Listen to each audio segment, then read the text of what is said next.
Hello creators, నేను ఇప్పుడు ఒక వీడియో చూపిస్తాను. ఆ వీడియో చూడండి.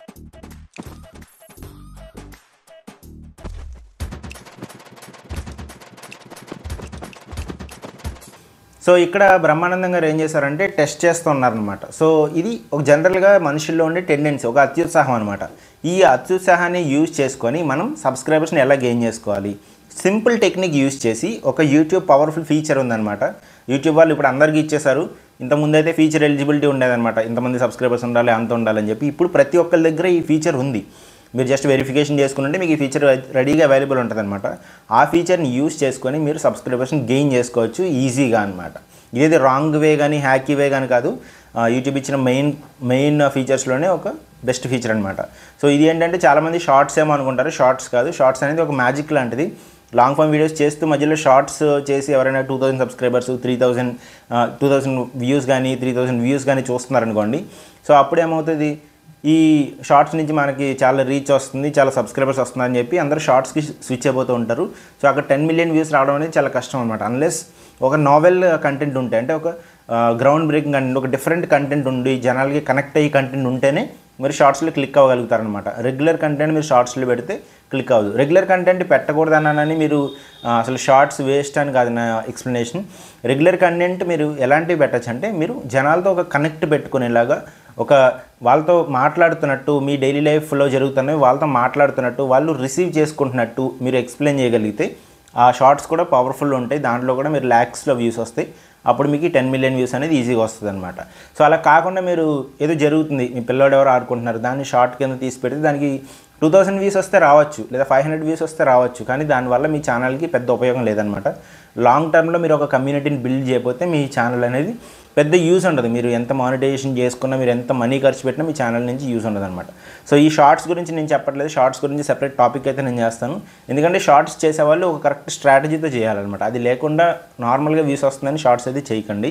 సో అది కాదు మన మాట్లాడుకోబోయే పాయింట్. ఈ కమ్యూనిటీ పోస్ట్ గురించి మనం మాట్లాడుతున్నాం అనమాట. కమ్యూనిటీ పోస్ట్లో క్విజెస్ గురించి మనం మాట్లాడుతున్నాం.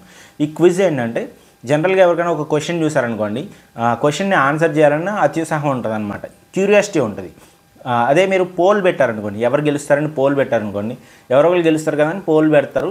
జగన్మోహన్ రెడ్డి గారు గెలుస్తారు, లేకపోతే చంద్రబాబు నాయుడు గారు గెలుస్తారు అని పోల్ వాళ్ళకి ఇంట్రెస్ట్ ఉంటే పెడతారు, లేదంటే లేదు. అదే క్విజ్ అనుకోండి, సో ఆన్సర్ డైరెక్ట్ ఆన్సర్ ఉంటుంది అనమాట, ఎస్ ఆర్ నో ఉంటుంది. సో ఇదైతే అది, లేకపోతే వేరే ఆప్షన్ అయితే వేరే ఆప్షన్, ఏదో థర్డ్ ఆప్షన్ అయితే థర్డ్ ఆప్షన్, అది ఏదో ఒక ఆన్సర్ ఉంటుంది అనమాట. సో ఆ ఆన్సర్ ఆడియన్స్కి డైరెక్ట్గా తెలిస్తే వాళ్ళు ఆ ఆన్సర్ని టెస్ట్ చేసుకునే ప్రాసెస్లోకి వెళ్తారనమాట. చెప్పా కదా మీకు అత్యుత్సాహం ఉంటుందని. ఇది కరెక్టా కాదా? ఇప్పుడు ఫర్ ఎగ్జాంపుల్ ఇండియా క్యాపిటల్ ఏంటి అని అడిగాను అనుకోండి, కింద ఆల్రెడీ న్యూఢిల్లీ అని అందరికీ తెలుసు, కింద మేబీ నేను హైదరాబాద్ కానీ ఇంకా వేరే ఏమన్నా పెట్టాను అనుకోండి, వాళ్ళకి న్యూఢిల్లీ అని తెలిసినా సరే మళ్ళీ వాళ్ళు టెస్ట్ చేసుకోవడానికి, వీళ్ళు ఏం ఆన్సర్ పెట్టారని టెస్ట్ చేయడానికి ట్రై చేస్తూ ఉంటారనమాట. సో అలాంటి క్యూరియాసిటీని, అలాంటి ఇంట్రెస్ట్ని ట్రిగర్ చేసేవి క్విజెస్ అనమాట. ఈ క్విజ్ పెట్టడం వల్ల చాలా అడ్వాంటేజ్ ఉంటుంది. మీరు ఒక రైట్ క్వశ్చన్, మీ ఛానల్కి సంబంధించి కొన్ని క్వశ్చన్స్, రైట్ క్వశ్చన్స్ మీరు అడగగలిగితే మీకు ఆటోమేటిక్గా ఆ క్విజ్ నుంచి కూడా సబ్స్క్రైబర్స్ వస్తారనమాట. మీ క్విజ్ కానీ మీ కమ్యూనిటీ పోస్ట్ కానీ ఎవరికైనా కనిపిస్తున్నప్పుడు పైన సబ్స్క్రైబ్ అనే బటన్ కూడా ఉంటుంది. సో వాళ్ళు ఆటోమేటిక్గా సబ్స్క్రైబ్ చేసుకునే ఆప్షన్ కూడా ఉంటుంది అనమాట. నా ఛానల్లోనే 358 సబ్స్క్రైబర్స్ ఈ కమ్యూనిటీ పోస్ట్ నుంచి వచ్చారు. 358 చిన్న నెంబర్ అనుకోకండి.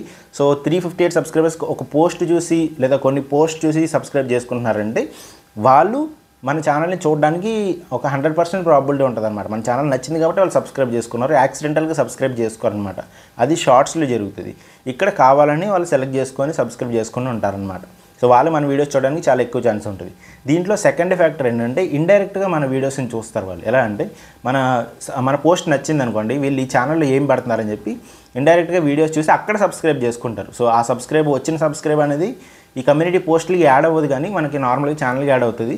సో ఈ మెట్రిక్స్లో మనకు చూపించదు, ఈ కమ్యూనిటీ పోస్ట్ వల్ల వచ్చింది అని చూపించదు అనమాట.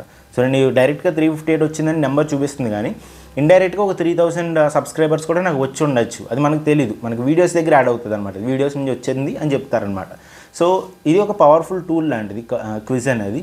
సో క్విజ్ మీరు కొన్ని క్వశ్చన్స్ అడగండి. ఎలాంటి క్వశ్చన్స్ అంటే, వాళ్ళకి ఆల్మోస్ట్ ఆన్సర్ తెలిసేలాంటివి అడగండి. ఎందుకంటే బాగా టఫ్ క్వశ్చన్ ఏదో మీరు ఐఏఎస్ ఐపీఎస్ క్వశ్చన్స్ అట్లాంటివి అడిగారు అనుకోండి, వాళ్ళు ఆన్సర్ కూడా చేయలేరు. లేదా ఐఐటీ క్వశ్చన్ అడిగారు అనుకోండి, వాళ్ళు ఆన్సర్ కూడా చేయలేరు. కాబట్టి వాళ్ళకి ఆ ఇంట్రెస్ట్ కూడా ఉండదన్నమాట.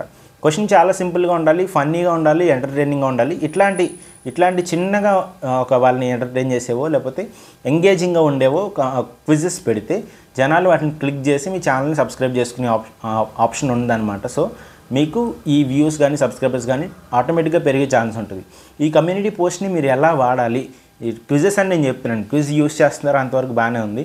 క్విజెస్ అనేవి రోజు మీరు క్విజెస్ ఏవో పెడుతూ ఉన్నారనుకో, అప్పుడు కూడా ఓవర్వెల్మ్ అయిపోద్ది అనమాట. అంటే రోజు ఇలాంటి క్విజెస్ చూసి జనాలకి బోర్ కొడుతుంది. యూట్యూబ్ కూడా ఎక్కువ రీచ్ అనేది ఇవ్వదన్నమాట. ఎందుకంటే జనాలకి ఫస్ట్ వాళ్ళకి ఎవరికైతే చూపిస్తుందో వాళ్ళు ఇంట్రెస్ట్ చూపిస్తేనే మిగతా వాళ్ళకి చూపిస్తుంది అనమాట.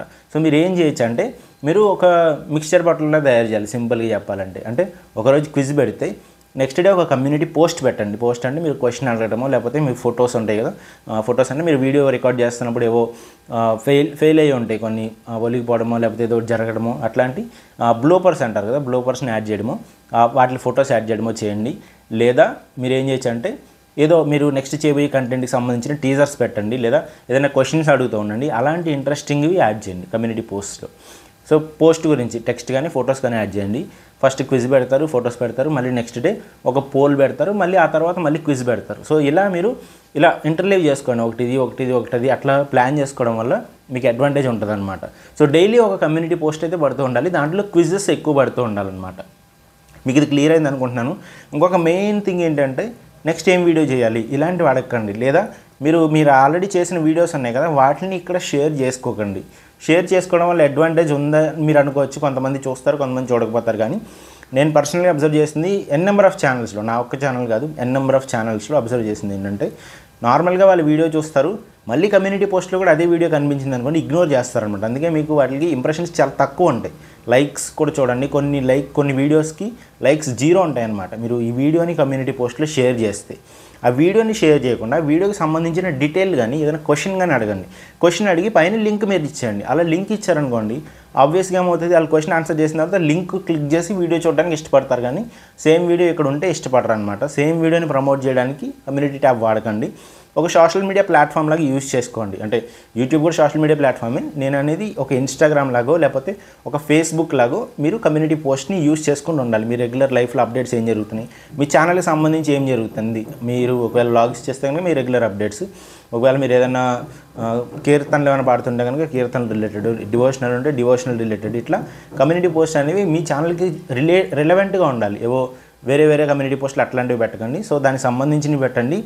క్విజ్లు కూడా పెట్టండి. క్విజ్లు ఎక్కువ పెట్టడం వల్ల మీకు అడ్వాంటేజ్ ఉంటుంది. అది నేను చెప్పబోయే మెయిన్ పాయింట్ అనమాట.